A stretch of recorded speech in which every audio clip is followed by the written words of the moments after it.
लगभग 2 दशक से सोनिया गांधी कांग्रेस पार्टी की अध्यक्ष हैं और 2017 में कांग्रेस पार्टी का महासचिव उत्तर प्रदेश नियुक्त किया गया था प्रियंका गांधी को।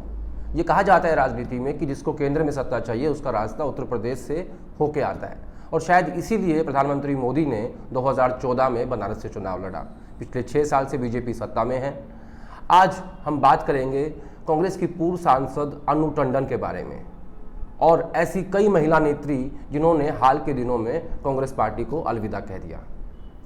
नमस्कार, मैं हूं आदेश रावल। देश की बात में आज क्यों कांग्रेस में महिलाएं राजनीतिक भविष्य को लेकर सुरक्षित महसूस नहीं करती। लेकिन बड़ा सवाल ये है कि कांग्रेस अध्यक्ष सोनिया गांधी और राहुल गांधी राजनीति में महिलाओं के लिए 33% आरक्षण के पक्षधर रहे हैं और यूपीए के समय में एक ऐसी कोशिश भी हुई थी, लेकिन बहुमत नहीं था, इसलिए ये बिल पास नहीं हो पाया।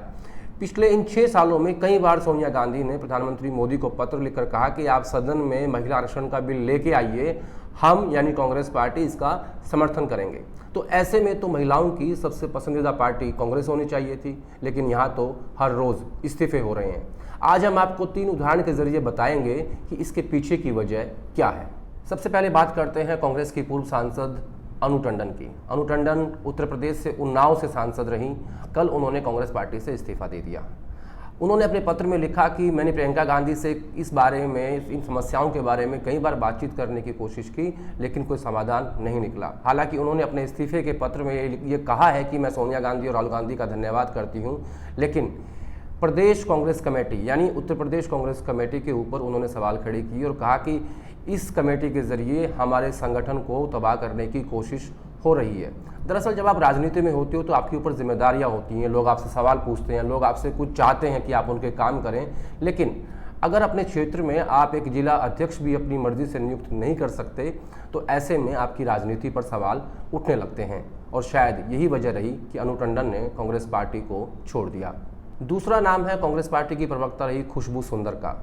इसी महीने उन्होंने कांग्रेस पार्टी को छोड़कर वो बीजेपी में शामिल हो गई। दरअसल खुशबू सुंदर एक एक्ट्रेस थी। जब वो राजनीति में आई तो उनका तमिलनाडु में काफ़ी प्रभाव था, लेकिन 2019 के चुनाव में जब उन्होंने तमिलनाडु से टिकट मांगी तो डीएमके और कांग्रेस का अलायंस था और डीएमके ने वो सीट कांग्रेस को दे दी थी, लेकिन पार्टी के एक प्रभावशाली महासचिव जो कि दिल्ली में बैठते हैं, उन्होंने वो टिकट खुशबू सुंदर को नहीं दी। उनकी जगह एक यूथ कांग्रेस की वर्कर यानी जो ऑफिस बेरर रही हैं उनको वहाँ से सांसद का टिकट दिया गया। हालांकि वो जीत भी गई। 2019 के चुनाव से लेकर अब तक खुशबू सुंदर बिल्कुल चुपचाप बैठी हुई थी, प्रवक्ता थी, लेकिन ज़्यादातर डिबेट्स में हिस्सा कांग्रेस पार्टी की तरफ से नहीं लेती थी और इसी वजह से 1 साल बाद इसी महीने अक्टूबर में उन्होंने बीजेपी का दामन थाम लिया। अब ये देखना होगा कि हालांकि कई ऐसे नेता हैं जो कांग्रेस पार्टी छोड़कर भाजपा या दूसरी पार्टियों में गए हैं, लेकिन किसको क्या मिलता है, क्या आने वाले चुनाव में तमिलनाडु में बीजेपी कोई मौका खुशबू सुंदर को देती है तो ऐसे में तो उनका ये रणनीति, ये प्लान कामयाब रहेगी। अदरवाइज जो बाकी नेताओं का हाल हुआ है, क्या इनके साथ भी कुछ वैसा ही होने जा रहा है। तीसरा नाम है कांग्रेस पार्टी की लंबे समय तक प्रवक्ता रही प्रियंका चतुर्वेदी का। प्रियंका चतुर्वेदी वैसे तो बॉम्बे की पॉलिटिक्स करते हैं, लेकिन इनका नाता उत्तर प्रदेश के मथुरा से है। लोकसभा चुनाव में बॉम्बे से या फिर मथुरा से अगर कहीं से भी इनको टिकट मिल जाती तो शायद ये पार्टी नहीं छोड़ती। लेकिन हुआ क्या कि ज्योतिरादित्य सिंधिया पश्चिमी उत्तर प्रदेश के इंचार्ज थे और उनको मथुरा से टिकट देने के लिए कंसिडर नहीं किया गया।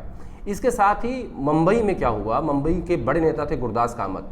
चुनाव से ठीक पहले उनका निधन हुआ और उस सीट पर दावा ठोक दिया प्रियंका चतुर्वेदी ने। लेकिन कुछ ही दिनों बाद संजय निरुपम, जो कि एक दूसरी सीट से सांसद से, उन्होंने कहा, क्योंकि वो मुंबई के अध्यक्ष भी रह चुके थे, कि मैं गुरदास कामत की सीट से लड़ूंगा। और फिर एंट्री होती है अभिनेत्री, एक्ट्रेस, जो मशहूर एक्ट्रेस हैं, उर्मिला मातोंडकर की। तो संजय निरुपम की सीट से उर्मिला मातोंडकर को टिकट दिया जाता है और गुरदास कामत की सीट के ऊपर संजय निरुपम को टिकट मिलता है और ऐसे में प्रियंका चतुर्वेदी नाराज होकर कांग्रेस पार्टी छोड़ देती हैं। अब वो शिवसेना की राज्यसभा सांसद हैं। बात सिर्फ इन 3 महिलाओं की नहीं है। दरअसल अगर हेमंतो बिश्वा शर्मा को छोड़ दें, इसके अलावा किसी भी नेता ने सोनिया गांधी या राहुल गांधी या दिल्ली आलाकमान के ऊपर कोई गंभीर आरोप नहीं लगाए। कभी भी ये नहीं कहा कि इनके कारण हम पार्टी छोड़ रहे हैं। हेमंतो बिश्वा शर्मा असम के एक ऐसे नेता थे कि जिन्होंने पार्टी छोड़ते समय राहुल गांधी को लेकर काफ़ी गंभीर बातें कही थी। दरअसल इन सब के बाद सवाल उठता है सलाहकारों के ऊपर। कल जब अनु टंडन की बात आई तो उसमें ये कहा गया कि प्रियंका गांधी के जो सलाहकार हैं उनकी वजह से इन्होंने पार्टी छोड़ दी, क्योंकि उनकी मर्जी के अनुसार उनके क्षेत्र में उनको जिला अध्यक्ष बनाने की अनुमति नहीं दी गई थी। अब सवाल उठता है कि राहुल गांधी और प्रियंका गांधी के सलाहकारों पर ही क्यों सवाल उठते हैं, क्यों नहीं सोनिया गांधी के सलाहकारों पर 10 साल की यूपीए सरकार में सवाल उठे, ना ही उनकी विचारधारा पर और ना ही उनके काम करने के तरीके पर, जबकि जब आप सत्ता में होते हो तो आपके सामने ज़्यादा चुनौती होती है। लेकिन अब सोनिया गांधी के जो सलाहकार हैं उनकी बात नहीं करते हैं, क्योंकि जिस तरीके से कल जो आरोप लगे हैं, जो ये बात सामने आई है कि प्रियंका गांधी के सलाहकारों के कारण ऐसी नौबत आई है कि एक के बाद एक लोग पार्टी छोड़ रहे हैं और कुछ लोग और छोड़ने वाले हैं, उनका जिक्र मैं बाद में करूंगा।